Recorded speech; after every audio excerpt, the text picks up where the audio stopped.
Então, 2022 começando com mais um aumento que com toda certeza vai pesar no orçamento dos poços caldenses que precisam do transporte público, como o João acabou de falar. Será que teremos mais um ano difícil para o nosso bolso, gente? O que esperar da economia, hein? Fernando Batista Pereira, professor de economia da Unifal, aqui ao vivo para falar das expectativas. Boa tarde, Fernando. Seja bem-vindo, viu? Boa tarde, Suzana. Boa tarde aos telespectadores.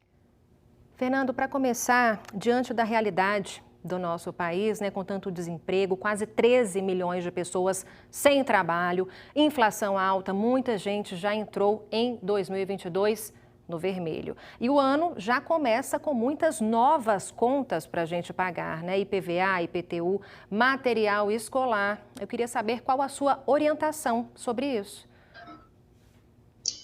De fato, Suzana, o nosso contexto, a nossa conjuntura econômica não é das mais favoráveis. A taxa de desemprego ainda está em um patamar muito elevado, mas principalmente esse emprego que vem predominando, a gente pode dizer assim, 40% do emprego é informal, com renda do trabalho mais baixa. Ou seja, se de um lado a gente tem a inflação, por outro lado, os trabalhadores, as pessoas que estão conseguindo trabalho a uma renda mais baixa, tá? E aí fica um pouco mais difícil.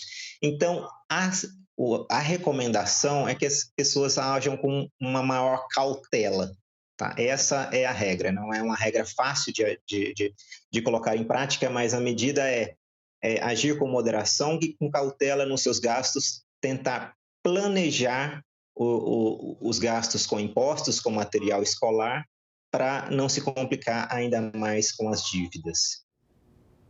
Tá certo. Fernando, o novo salário mínimo, que começou a valer no último sábado, dia 1º de janeiro, decepcionou.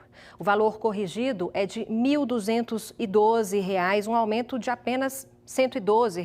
Fica difícil, equilibrar as contas e ter poder de compra. Exatamente, Suzana, porque esse aumento ele foi repassado com base no INPC, o Índice Nacional de Preços ao Consumidor, que foi de aproximadamente 10%.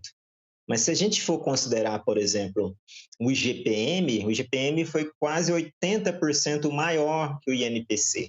Então, esse aumento do salário mínimo foi apenas um refresco para os trabalhadores recuperarem as perdas passadas, mas que, é claro, não é suficiente agora para o aumento dos preços, principalmente dos preços administrativos que tendem a acontecer no início do ano. Fernando, no ano que passou, 2021, os aumentos foram vários e constantes, em especial nos preços dos combustíveis, da energia, das carnes. Para 2022, qual o cenário previsto? Tá, Suzana, é difícil a gente fazer essa previsão nesse momento. Tá? A ideia, tá? O que a gente tem, o cenário mais factível de ocorrer é que esses aumentos, digamos, no mínimo eles vão estabilizar, não vai haver deflação nesses preços. Tá?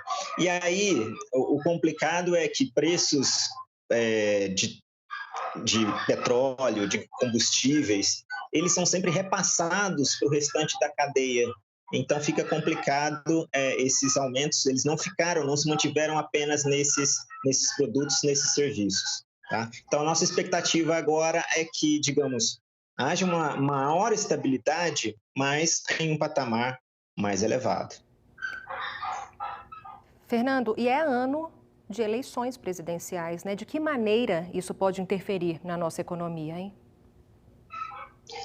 Então, Suzana, a conjuntura de incerteza que já vinha nos anos anteriores, nesse ano ela ainda tem essa questão política, tá? Que pode ainda tornar o quadro, digamos, um pouco mais incerto, tá? Pelo menos nesse período até as eleições que a gente vai ter em outubro e novembro, né? A partir daí, possivelmente a situação pode acalmar, mas até então a incerteza, a flutuação na taxa de câmbio pode se tornar ainda mais intensa.